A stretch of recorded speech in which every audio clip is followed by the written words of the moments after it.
Bismillah. Assalamualaikum warahmatullahi wabarakatuh.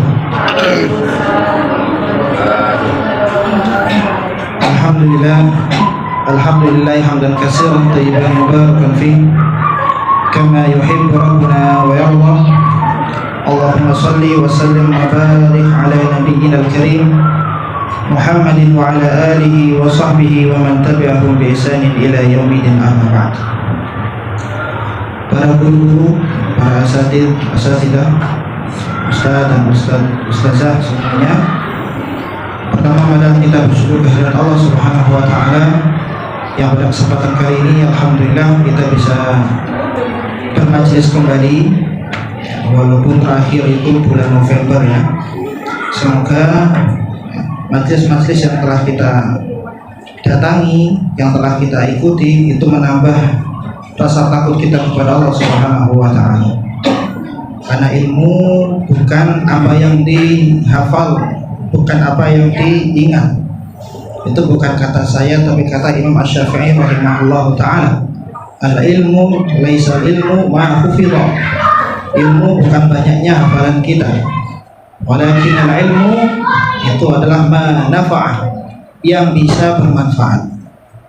Jadi kalau hadirnya kita di tengah masyarakat, hadirnya kita di tengah keluarga, dan hadirnya kita di tengah lembaga kok tidak memberikan manfaat, berarti kita tidak berilmu walaupun kita banyak sekali memiliki ilmu.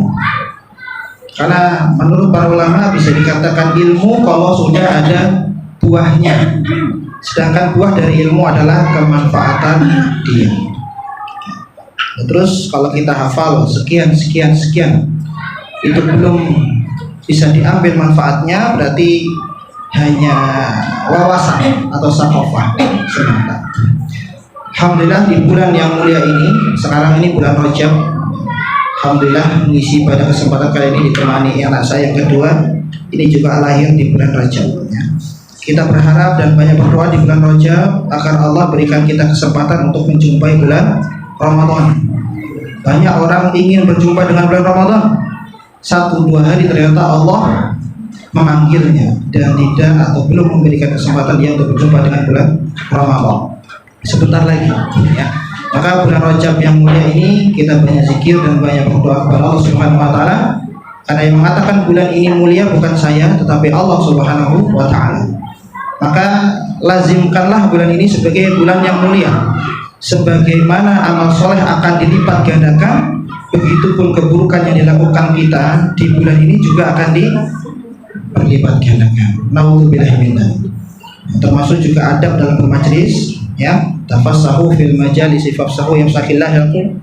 Bertafassah, jadi sama-sama bergeser, berikan kelonggaran, terus kemudian memperhatikan ya, dan kemudian jangan rame sendiri ya. Ya, kita masuk kepada memuliakan bulan ini. Saya hanya ambil satu tema, yaitu dari keprihatinan. Saya ambil dari kitab Arba'in An-Nawawi. Sebagian yang lulusan pesantren pasti sudah menghafalnya. Hanya 42 hadis. Hadis yang ke-20 membahas tentang rasa malu.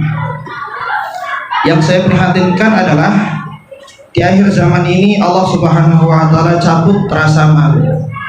Maka pentingnya saya membawakan satu hadis yang pendek ini pada siang hari ini ya, melalui kitab Arba'in An-Nawawi, dan hadis ini juga ada di dalam Sahih Bukhari ya. Kita akan bacakan. An Abi Mas'ud Uqbah bin Amr Al-Ansari Al-Badri. Abi Mas'ud Uqbah bin Amr, ada yang kenal? Jarang yang kenal ini. Al-Ansari berarti orang Ansar ya. Ada Muhajirin, ada Ansar. Muhajirin itu yang hijrah dari Mekah ke Madinah. Adapun orang Ansar namanya adalah golongan orang yang menolong. Ansar, Nasoro. Ansar adalah orang-orang penolong yang mereka stay-nya di mana? Di Madinah, yang dulu namanya Yasrib, Madinah Munawwarah. Dan kemudian dari Ansar ini ada dua suku yang besar yang dominan, yaitu apa? Aus dan Khazraj. Sedangkan Abi Mas'ud Uqbah bin Amr dari suku Haji. Ya, awal-awal masuk Islam. Kapan masuk Islam? Pada Bai'ah Aqabah yang kedua. Ya, ada Bai'ah Aqabah itu yang pertama yang terjadi pada 12 kenabian. Berarti sebelum hijrah. Ya. Nah, kemudian yang kedua ada Bai'ah Aqabah yang kedua yang dilaksanakan setelah hijrah. Dan berarti 13 kenabian. Ya, di saat Rasulullah setelah menyuruh atau memerintahkan siapa? Mus'ab bin Umair untuk dakwah di Madinah. Hebatnya Rasulullah ya. Rasulullah tidak menunjuk sahabat yang tua umurnya, yang paling senior, bukan, tetapi menunjuk sahabat Mus'ab bin Umair karena Mus'ab bin Umair memiliki retorika, metode dakwah. Walaupun umurnya masih sangat muda. Ya, ditugaskan untuk dakwah di Madinah. Nah, Aqabah tadi itu letaknya ya kalau dari Mekah itu 5 km. 5 km dari kota Mekah. Yang sudah berhaji dan berumrah bisa di sana dilihat ya. Di situ ada Ula, Wusta dan Aqabah. Nah, di sekitar sini. Dan di situ ada Al-Badri. Al-Badri berarti Ahlul Badar. Ahlul Badar adalah perang yang besar sekali dan itu penentu, terjadi pada 2 Hijriah bersamaan ketika perintah puasa Ramadan pertama kali turun. Kapan tanggalnya perang ini? Di saat 17 Ramadan. Ya, 17 Ramadan. Dan tatkala itu banyak Ahlul Badar wafat dan Allah Subhanahu wa taala tolong ya sahabat dan memenangkan pasukan kaum muslimin di perang Badar pada tahun 2 Hijriah. Kita kembali lagi tadi ya. Abi Mas'ud Uqbah bin Amr Al-Ansari Al-Badri ya. Beliau, saya kasih salah satu cirinya saja, sangat suka membebaskan budak. Beliau hidup di zaman kekhalifahan terus sampai banyak sekali budak yang dibebaskan oleh beliau. Bahkan ya, beliau di saat kepemimpinan Ali bin Abi Thalib, beliau ditunjuk untuk menjadi wali atau gubernur Kufah. Kufah daerah mana Kufah? Di sekitar Irak. Ya. Dan ketika kepemimpinan beliau ini, beliau banyak membebaskan para budak. Beliau meninggal di Madinah ya pada 40 Hijriah. Ya, kita telah membahas biografi daripada Abi Mas'ud atau Abu Mas'ud Uqbah bin Amr. Uqbah bin Amr. Nah, kemudian radhiyallahu anhu. Ini adalah gelar daripada sahabat.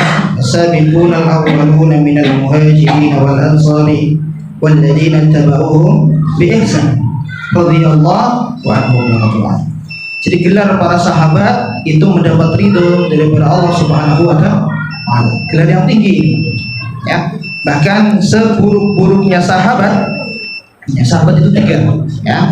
Dia hidup di zaman Rasul, berjumpa dengan Rasul dan mengimani ikut dengan Rasul sampai akhir hayatnya. Itu cirinya. Dan sejelek-jelek atau seusil-usilnya sahabat itu luar biasa di sisi Allah Subhanahu wa taala. Bahkan Rasulullah mengatakan la tasubul ashab. Jangan sampai menganggap remeh daripada sahabat-sahabatku ini. Ya, jangan sampai menganggap remeh. Ya. Fawalladzi nafsi biyadihi, dan Rasulullah bersumpah atas zat yang zatnya kita semua berada di genggamannya. Walau anna ahadukum anfaqa, kalau seandainya kita berinfak ya dengan infak harta yang kita miliki, seperti mislu ahadin dhahaban, seperti bukit Uhud, bahkan bukit Uhud ini dhahaban, yaitu emas. Nah, kita infak sebukit Uhud itu isinya emas semua, maka tidak akan sampai menyamai infaknya para sahabat. Ya, walaupun setengahnya, setengah mud gak bisa. Jadi kita infak 1 gunung Uhud itu emas semua, itu masih tidak ada apa-apanya daripada 1 mud infaknya para sahabat, walaupun setengah mud. Ini kemuliaan para sahabat. Tahu mud ya, takaran untuk zakat. Nah kemudian qala Rasulullah sallallahu alaihi wasallam, dan Rasulullah bersabda, inna, sesungguhnya mimma adrakan nas, dari apa yang diketahui oleh banyaknya manusia, min kalamin nubuwatil ula, yaitu dari suatu perkataan kalam, dan ini ternyata perkataannya sudah ada di zaman kenabian sebelumnya. Nah, jadi banyak ajaran-ajaran nabi-nabi dan rasul terdahulu yang ada yang hilang, ada yang masih. Nah, ini yang masih, ya, yang masih orang banyaknya tahu tentang ajaran nabi-nabi terdahulu adalah idza lam tastahi fasna ma syi'ta. Ya, hadis riwayat Imam Bukhari. Kalau engkau tidak malu, maka berbuatlah sesukamu. Ini tentang rasa malu, ya, luar biasa. Dan malu itu baik, malu itu baik. Silahkan sampaikan dakwah sama orang yang nggak sholat. Enggak lah, saya malu. Nah, itu bukan malu, bukan malu. Malu itu baik. Bahkan dengannya datang hadis ini, malu adalah bagian daripada syariat Islam. Ya, bahkan syariat terdahulu. Ya, seperti hadis yang lain misalnya, al-imanu bid'un wa sab'una syu'bah. Iman itu ada 70 cabang. A'laha la ilaha illallah wa adnaha imatatul ada anit thariq. Jadi iman ada 70 cabang, yang paling tinggi adalah kalimat la ilaha illallah. Sedangkan yang paling rendah adalah menyingkirkan ada, menyingkirkan penghalang atau yang bisa menyakiti di tengah jalan. Maka dihimbau yang pernah melakukan pembuatan jeglugan apa polisi ngantuk apa polisi yang baik. Nah, itu jangan terlalu membahayakan, ya, yang halus, ya. Nah, ini polisinya ada di mana-mana, ya. Jadi kita kadang, ya, terganggu juga dengan adanya itu. Silahkan dibuat, tapi dengan aturan-aturan yang sudah ada. Jadi ada bukan hanya duri, tapi hal-hal yang mengganggu di jalan, ya, hal-hal yang mengganggu di jalan itu disingkirkan. Itu bagian daripada iman. Dan Rasulullah melanjutkan, wal haya minal syu'batun minal iman, dan malu itu adalah sebagian daripada iman. Terus bagaimana kita malu? Malu itu yang baik. Kita terlambat sholat, malu. Kita memutus silaturahim, malu, ya, karena malu itu adalah sebagian daripada iman. Bahkan karena para sahabat, man qalla haya'uhu qalla wara'ahu, barang siapa yang sedikit sekali rasa malunya, berarti dia akan sedikit juga rasa waroknya. Ya, wa man qalla wara'uhu, barang siapa yang dia waroknya sedikit, mata qalbuhu, maka hatinya telah mati. Naudzubillahi min dzalik. Maka al-haya atau malu itu adalah hal yang positif. Ya, kita melakukan kezaliman, malu, ya. Kita melakukan keburukan, malu, ya. Jadi malu itu bukan gengsi, bukan takut, bukan yang lainnya, ya. Malu itu baik, ya. Bahkan di hadis yang lain, al-haya'u la yatihi illa bi khair. Sesungguhnya malu itu tidak akan datang kecuali bersamanya dengan suatu kebaikan. Dan di hadis yang lain juga disebutkan bahwasanya iman dengan al-haya, dengan malu itu satu kesatuan. Kalau satunya tidak ada, zahaba akhar, maka satunya juga nggak akan ada. Iman tidak ada, rasa malu nggak ada. Rasa malu nggak ada, iman nggak ada. Maka Rasulullah sudah jelaskan, la yazni zani hina yazni wa huwa mu'min, la yusyrik syarik hina yusyrik wa huwa mu'min. Orang yang beriman tidak mungkin mencuri dan nggak mungkin berzina. Bukan saya ngomong, Rasulullah, ya. Orang yang beriman tidak mungkin mencuri, nggak mungkin korupsi, nggak mungkin juga berzina. Nah, terus ada orang yang mengaku beriman melakukan itu, ya, waktu melakukan tidak ada imannya. Setelah menyesal baru muncullah iman dan rasa malunya. Nah, maka di sini jelas fakna masyaitu. Maka kita lihat bagaimana para nabi dan para rasul. Contohnya siapa? Nabi yang ganteng itu Nabi siapa? Nabi Yusuf alaihissalam. Wah, ini kalau ganteng langsung refleks. Warawadatuhu allati huwa fi baitiha an nafsi wa ghallaqatil abwab wa qala hayta qala ma'adallah inna rabbi ahsana maswaya. Di saat itu kita tahu semua, tipu daya perempuan itu kan sungguh besar. Ya. Yang belum menikah, ya sekira. Ya. Tipu daya perempuan sangat besar. Inna kaida syaitani kana dha'ifa. Tipu daya syaitan itu sangat lemah. Inna kaida kunna azim. Tipu daya perempuan sangat besar. Maka hubbu syahwat minan nisa, ya, bukan minar rijal. Nah, kemudian kita tahu di situ cerita tentang istri Al-Aziz menggoda Nabi Yusuf alaihissalam, dan kemudian sampai berada di suatu ruangan, wa ghallaqatil abwab ghalla. Ya, di situ ada balaghah, ya, berarti ya dulu ada mubalaghah, kuncinya berkali-kali dan aman, ya. Dan ternyata di situ Nabi Yusuf ingat, qala ma'adallah, saya kembalikan urusan kepada Allah Subhanahu wa taala, inna rabbi ahsana maswaya. Sesungguhnya Rabbi di situ ada dua pendapat para ulama tafsir. Yang pertama, sesungguhnya suamimu, raja yang Al-Aziz kita sebut tadi, itu sudah baik banget ke saya. Maka saya kok nggak tega atau sungkan untuk berbuat hal yang macam-macam. Yang kedua, Rabbi di situ Allah Subhanahu wa taala. Allah Subhanahu wa taala sudah memberikan banyaknya kenikmatan, ya, bahkan mengangkat aku jadi nabi dan sebagainya. Kok ya malah dimaksiati dengan maksiat yang seperti itu. Walaupun apa? Warawadatuhul lati wa fi baitiha, lanjutannya walaqad hammat bihi wa hamma biha. Walaupun keduanya sebetulnya sudah sama-sama saling tertarik. Laula ar-ra'a burhana rabbi. Kalaulah Nabi Yusuf burhannya tidak kuat, ya sudah, celaka. Tapi karena Allah Subhanahu wa taala berikan cahaya burhan petunjuk agar Nabi Yusuf ini sadar, maka fastabaqal bab, ya. Kemudian keduanya lari kepada pintu untuk keluar. Dan terus lanjut cerita sampai akhirnya Nabi Yusuf kena bajunya, ya, terkoyak. Yang mana yang terkoyak, di depan apa yang di belakang? Yang di belakang. Kemudian di situ di sidang. Nah, kalau yang di depan Nabi Yusuf yang salah koyaknya itu, ternyata koyaknya dilihat di belakang. Maka fasadaqat wa huwa maka fakadabat wa huwa minal shadiqin. Maka yang kadabat itu yang istrinya, istri Al-Aziz. Sedangkan Nabi Yusuf shadiqin, orang yang benar. Posisi itu langsung si raja, ya, reputasi sebagai raja, Yusuf aritan hada, udah ente diem aja, gak usah sampai puncak ya kejadian ini. Fastaghfiri lidambi. Nah, ente yang salah minta maaf sama Yusuf. Nah, seperti itu. Akhirnya yang dukung siapa? Yusuf. Yusuf, yang raja dia.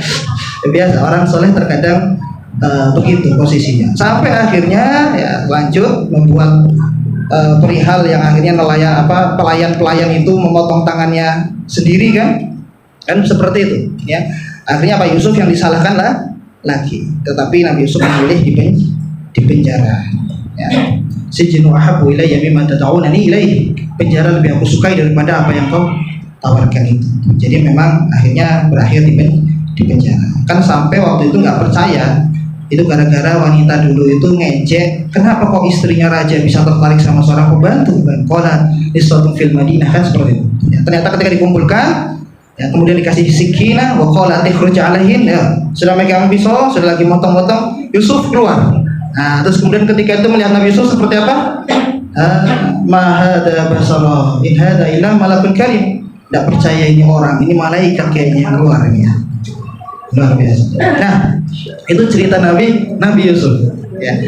Malunya Nabi Yusuf kepada Allah itu seperti itu. Kalau Rasulullah SAW ada dalam surah Al-Ahzab juz 22, ya. Ya ayyuhalladzina amanu la tadkhulu buyutan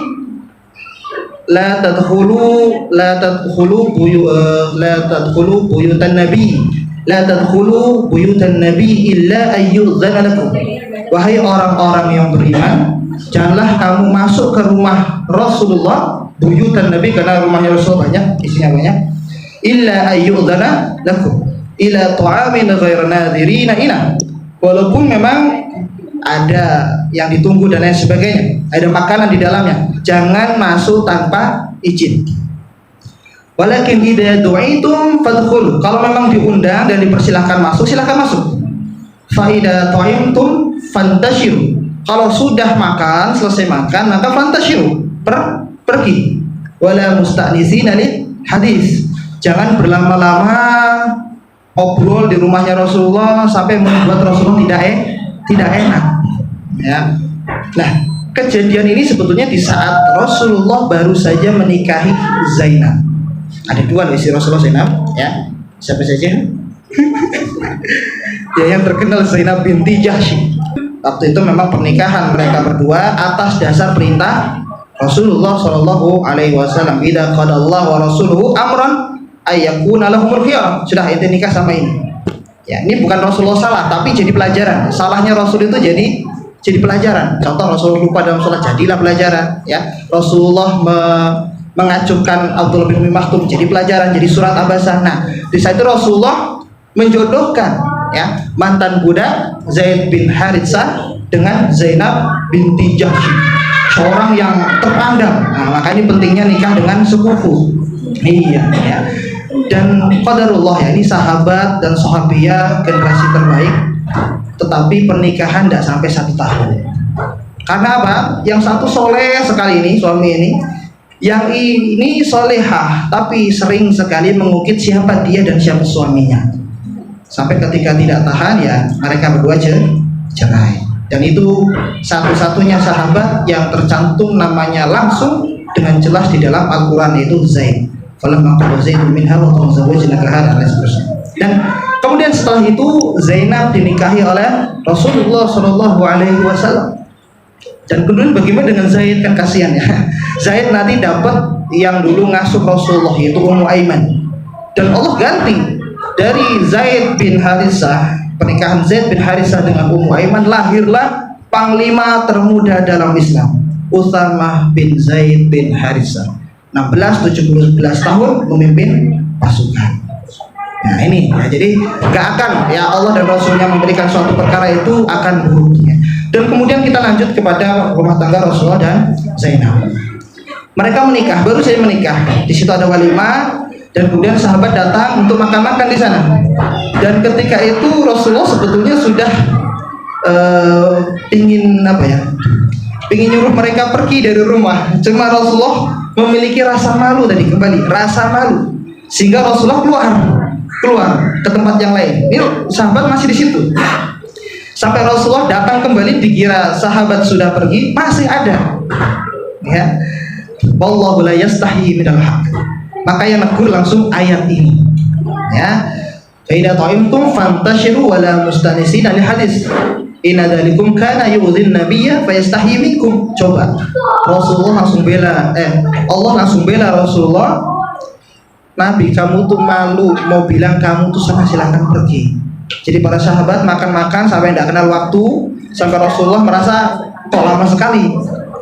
Ya, saking malunya Rasulullah menegur para sahabat, Allah langsung yang menegur, jangan lama-lama. Akhirnya sahabat karena ditegur oleh ayat sehingga mereka pergi. Inilah rasa malu. Dan kembali kepada kita semua. Sebelum kita lihat istrinya Rasulullah yang satu. Ini adalah Aisyah. Nah, ini luar biasa ya, binti Abu Bakar. Nah, ini luar biasa. Terus bagaimana rasa malu pada Aisyah? Di saat itu Rasulullah menyampaikan hadis tentang padang mahsyar dan nanti di hari akhir, bahwasanya tatkala itu manusia nanti dikumpulkan tanpa busana, ya kan, tanpa busana, laki-laki perempuan semua kumpul tanpa satu helai sedikit pun di baju mereka, di badan mereka. Lalu kemudian Aisyah dengan rasa malu mengungkapkan, terus bagaimana? Apakah mereka rijal, nisa yang ba'dhum ba'dha, akan melihat antara satu dengan yang lain? Nah, ini saking rasa malunya yang dimiliki oleh Aisyah.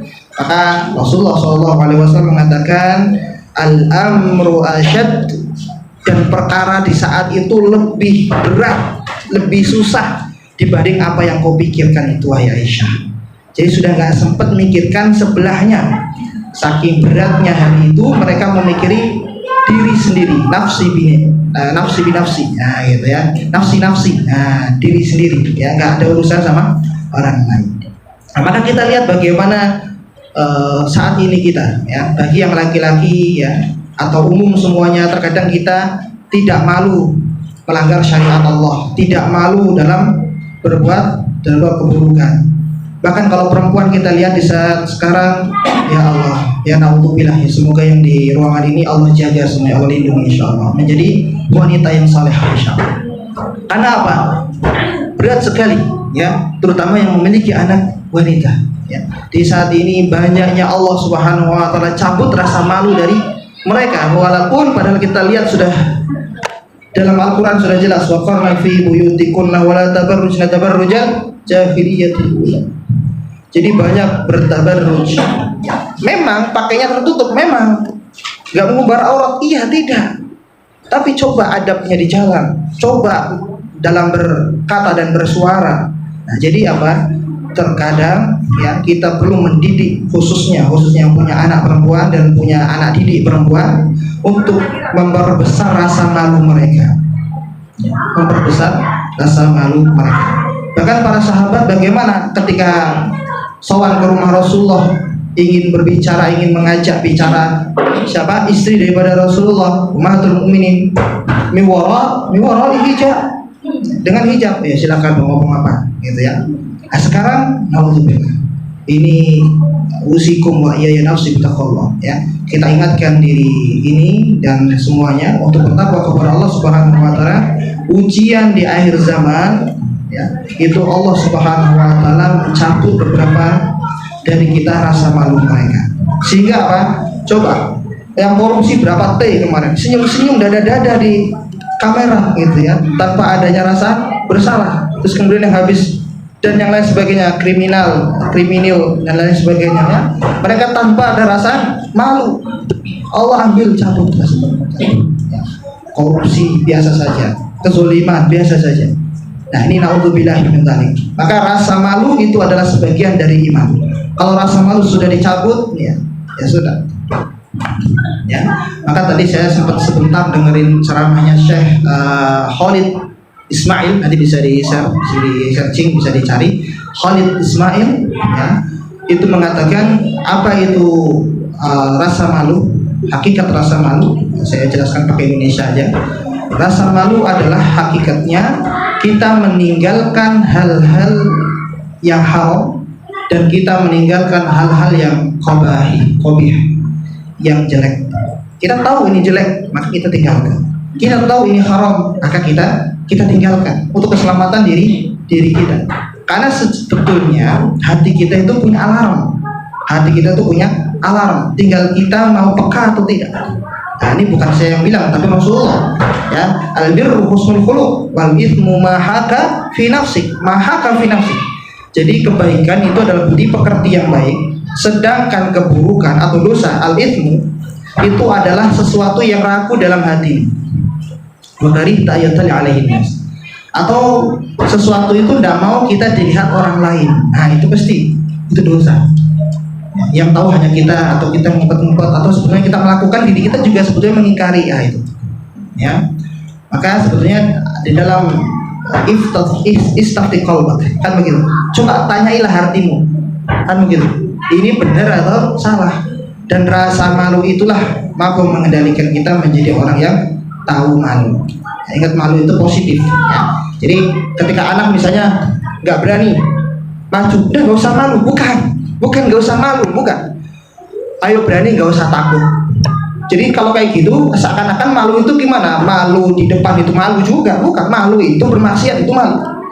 Kita sampaikan kan tadi, malu itu jelek, itu malu. Kejelekan, mencuri, malu. Jadi ketika anak nggak berani tampil di depan, jangan takut. Malu itu bukan malu, nak. Ya, misalnya gitu. Misalnya kita dakwah, ya, di pinggir jalan, ayo sholat misalnya begitu. Ah, malu, bukan, tapi nggak berani.